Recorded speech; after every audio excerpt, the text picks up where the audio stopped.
ଆମେ ओडिया भक्ति रे डाकिबा जगा कालिया। जय जगन्नाथ। आज मो दादा श्राद्ध। दादा माने मो जेजे। एक्चुअली जेतेबेले मु छोट थिली मो भाई भौणी केही जन्म होई नथिले तेबेले बापांकर जॉब दिल्ली रे थिला। मु बापा मम्मी सेठी रहउतलु। आ छोट बेले मो जेजो को दादाजी डाकी डाकी हिंदी रे अभ्यास हो जाइतिला। तापर जेतेबेले मु एठिके आसिली माने ओडिसा ओडिया रे दादाजी रु दादा हे गला। एमती चाहू चाहू 7 वर्ष बीती गला। मो दादा मु छाड़ी चली जाइछन्ती। तांको श्राद्ध पई भोजी भी होउची। तो भाग्यर विडंबना एमिति कथा भाबिले बहुत कष्ट होउची।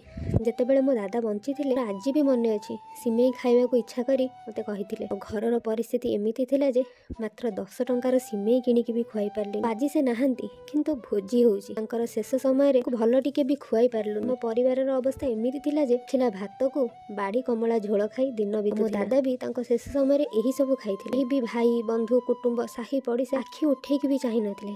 कहीं कौन जानी ना आम गरीब थिलु ना। आज मो दादा तो चली गले। घरर परिस्थिति सुधुरला बेले दादा नाहांती।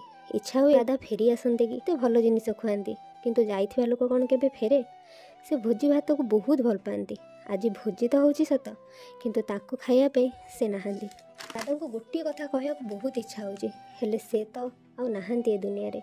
ए वीडियो रे कहीदेले हुए तो मन को टिके शांति मिलिबो। दादा आमे समस्त तुमको बहुत भल पाओ। बहुत जल्दी हमको छाड़ी चली गल ना। मो कथा बहुत मन पड़ुछ। हमर से गेल्हा बसर कथा गाली सबु किछि जोठ भी अछ भलरे था। वीडियो शेष रे आ गोटे कथा कहि जो माने वीडियो देखुछ दया करी निजर बुढ़ा बापा मां को हतादार करंतु। मोर सिना परिस्थिति खराब थिला सबु थाई जदी से मानु हतादार करिवे परे तांकर मूल्य बुझिबे।